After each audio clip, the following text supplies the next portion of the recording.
Le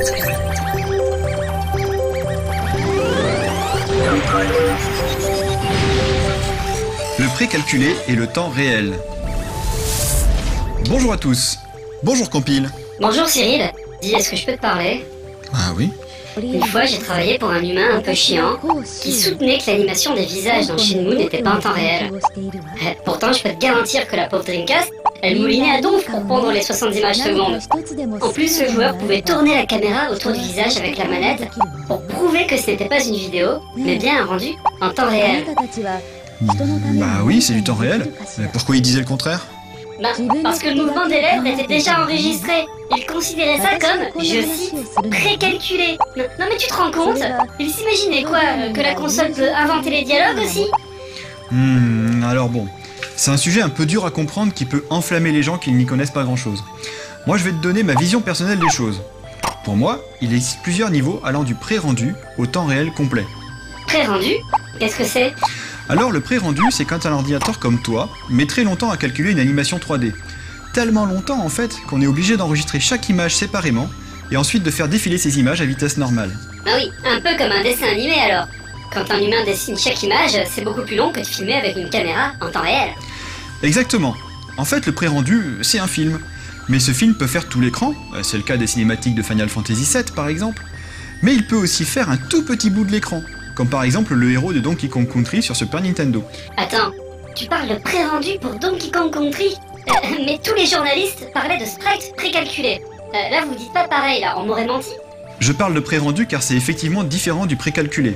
Dans Donkey Kong Country, il y a un ordinateur qui a rendu un petit film de Donkey Kong qui marche, un autre où il court, un autre où il baffe les ennemis, etc. Et la console va juste afficher ces petits films selon les actions du joueur pour en faire un sprite. Ça, c'est du pré-rendu. D'accord, donc tu appelles pré-rendu ce que tous les autres appellent précalculé. Alors du coup pour toi, c'est quoi le précalculé? Alors, rapidement, je vais d'abord expliquer comment on génère une image en 3D. D'abord, on place des objets 3D dans un univers. Les points de ces objets ont été définis par un artiste, un peu comme un sculpteur. Ensuite, on place une caméra virtuelle dans l'univers. Là, il y a une très grosse phase où on va faire plein de calculs pour savoir ce que la caméra voit, où sont les objets, lesquels sont devant, derrière, etc. On obtient des points sur une image 2D par un procédé qu'on appelle la projection. C'est ce que voit la caméra. Ensuite, on fait le rendu, c'est-à-dire qu'on va créer l'image que voit la caméra en ajoutant les effets de lumière, de texture et tout le tralala. Et ce que ces ingrats d'humains n'arrivent pas à comprendre, c'est que tout ce bordel, les consoles de jeux 3D doivent le faire 60 fois par seconde. C'est 60 fois quoi. Quand tu penses que chez Pixar, il leur faut 15 minutes avec leur ferme de rendu ultra puissante pour faire une image, oui une. Et après il y a des abrutis qui ne comprennent pas pourquoi c'est moins beau sur la console quand on est in-game. Je reviens à mon précalculé.